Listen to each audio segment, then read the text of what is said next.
मोठी वाटी घेतलेली आहे आणि आता मी छोटी वाटी घेतलेली आहे. आता त्यामध्ये आपण पाणी ओतणार आहोत. तर इथे 1 वाटी आपण पाणी ओतून घेणार आहोत. तर ह्याच्यामध्ये 1 वाटी पाणी ओतून घ्यायचं आणि इथं पाणी ओतून घेतल्यानंतर इथं मी एक बारीक कांदा घेतला होता, तसं चिरून घेतलेला आहे तो या पाण्यामध्ये आपण टाकून घेणार आहोत. इथं 2 हिरव्या मिरच्या घेतल्या होत्या, ती पण बारीक चिरून घेतलेल्या आहेत, ते पण ह्याच्यामध्ये टाकायच्या.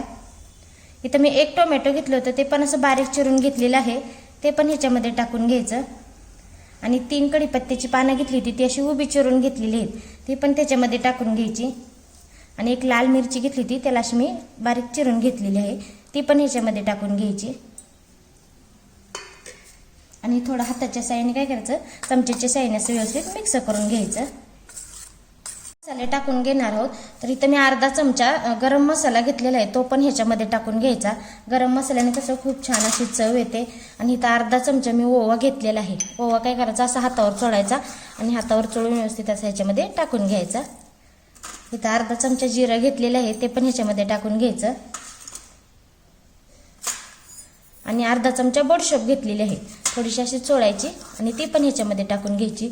बडीशेपनं आपल्या नाश्त्याला खूप छान अशी चव येणार आहे, म्हणून आपण ह्याच्यामध्ये बडीशेप टाकलेली आहे. तर अर्धा चमचा हळद टाकून घ्यायची. आता हळद टाकल्यानंतर इथं अर्ध्या वाटी रवा घेतलेला आहे, बारीक रवा घेतलेला आहे. जर तुमच्याकडे मोठा असेल तर त्याला मिक्सरमधून बारीक करून घेतला तरी पण चालतो. तर ह्याच्यामध्ये तो असा टाकून घ्यायचा. तर असं बारीक रवा टाकल्यानंतर आपण इथं आता अर्धी वाटी बेसन पीठ घेतलेलं आहे. जेवढा आपण रवा घेतला होता ना, तेवढंच बेसन पीठ पण घ्यायचं, ते पण ह्याच्यामध्ये असं टाकून घ्यायचं. आणि वरून अशी थोडीशी कोथिंबीर पण टाकायची. आणि हे काय करायचं, असं मिक्स करून घ्यायचं. तर आता इथं बघू शकता आपण छान असं मिक्स करून घेतलेलं आहे. आता ह्याच्या चवीनुसार मीठ टाकून घ्यायचं आणि मीठ टाकल्यानंतर थोडंसं असं हलवून घ्यायचं. तर आता ह्या हलवल्यानंतर आता आपण ह्याच्यामध्ये सोडा टाकणार आहोत. तर सोडा असा चिमूटभर टाकून घ्यायचा. तर इथं बघा असा चिमूटभर मी सोडा घेतलेला आहे, तो असा हाताच्या साहाय्याने टाकून घ्यायचा, जास्त पण नाही टाकायचा. आणि हे मिक्स करून घ्यायचं. आणि ह्याला चांगलं असं हलवलं ना तर चांगलं असं मिश्रण भिजून पण निघतं. आणि जर समजा इथं तुमचं जर तुम्हाला पातळ वाटेल तर थोडंसं ह्याच्यामध्ये बेसन पीठ टाकलं तरी पण चालतं. तर इथं बेसन पीठ आणि रव्यापासून मस्त असा आपला चटपटीत नाश्ता होणार आहे. लहानांपासून मोठ्यांपर्यंत सर्वांना आवडणार आहे. नवीन पद्धतीचा हा नाश्ता बनणार आहे. तुम्हाला जर माझी रेसिपी आवडली ना तर कमेंटमध्ये मला नक्की सांगत जावा. आणि जरी नाही आवडली ना तरी पण सांगत जावा. तर आता ह्याला काय करायचं, 2-3 मिनिटं थोडंसं भिजत ठेवायचं. ते बघू शकता गॅसवरती पॅन ठेवलेला आहे, पॅन पण आपला गरम झालेला आहे. तर आता काय करायचं, थोडंसं असं तेल याच्यावरती हाताच्या साईने असं शिपडून घ्यायचं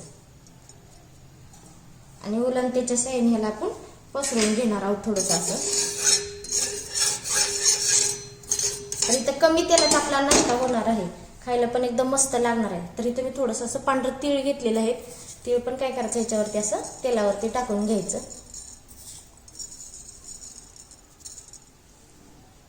आणि तीळ टाकल्यानंतर आता हे मिश्रण आपलं 2-3 मिनिटं झालेलं आहे, छान असं भिजलेलं पण आहे, ते ह्याच्यामध्ये आपण टाकून घेणार आहोत. तर इथे मी 1 पळी घेतलेलं आहे, ते असं व्यवस्थित ह्याच्यावरती सोडून घ्यायचं आणि थोडं हलक्या हाताने असं पसरवायचं. आणि गॅस हा मध्यमच ठेवायचा. मध्यम गॅसवरती छान असं लालसर होईपर्यंत आपण याला भाजून घेणार आहोत. काय करायचं, वरती पण थोडंसं असं तीळ टाकून घ्यायचं. तर त्याला चांगलं असं भाजून घ्यायचं लालसर होईपर्यंत.